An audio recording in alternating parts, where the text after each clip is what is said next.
Well, hugely, like I say, I think I did some quick tot up of figures before this today, and since 2019, turnover has increased by 57% and profit by 300%. So, yeah, that's a good testament in itself, isn't it?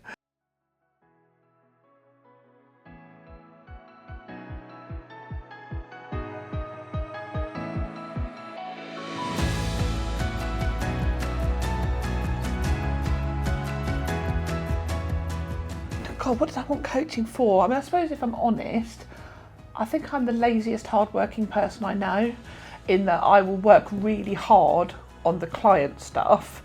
What I procrastinate about and get lazy about is the business development stuff, which is probably the same for a lot of us, which is why Nell gets kept so busy. She's got a style that I really appreciate. You know, she's very straight talking, very pragmatic, she's full of energy, and I think for me, I want a coach who, when I'm having a day when I feel like I'm not doing a very good job, is still championing me and saying, you can do it, you know you can, let's find a way through it, and pushes you to be better, but also recognises your strengths when you're not so good at finding them for yourself. And I think Nell's really good at that.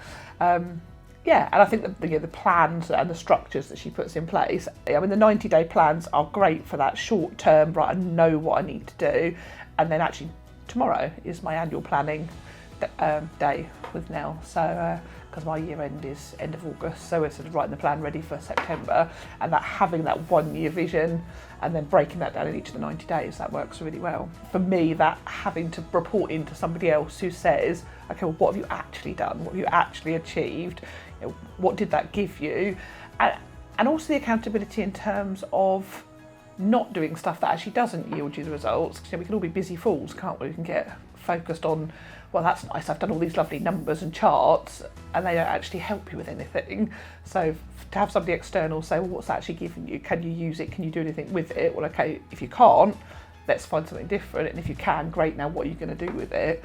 Has been great. And I think you can't do that for yourself sometimes because you're so in the detail. You need somebody external to be able to take that wider view of it, I think. I mean, financially, my business has changed dramatically in the last. So if I looked at 2019 to now, the turnover has increased by about just under 60%, but my profit has increased by 300%. That's the exciting stuff, I think. You know, the day-to-day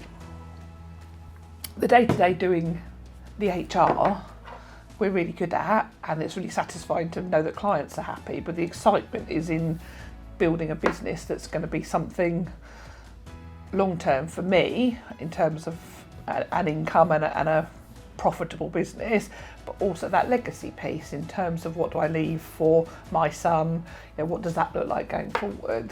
I am now at that point where people can see that actually, yeah, we've got premises, I've got a staff team, you know, there is a tangible thing that is Vivo HR. It's not just Sam sitting in his spare bedroom doing a bit of HR for herself.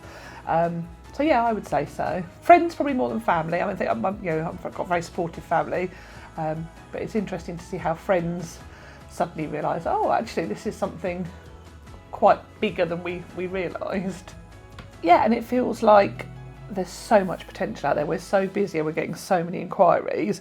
So it's kind of that bravery to be ready and have a plan that allows me to be brave enough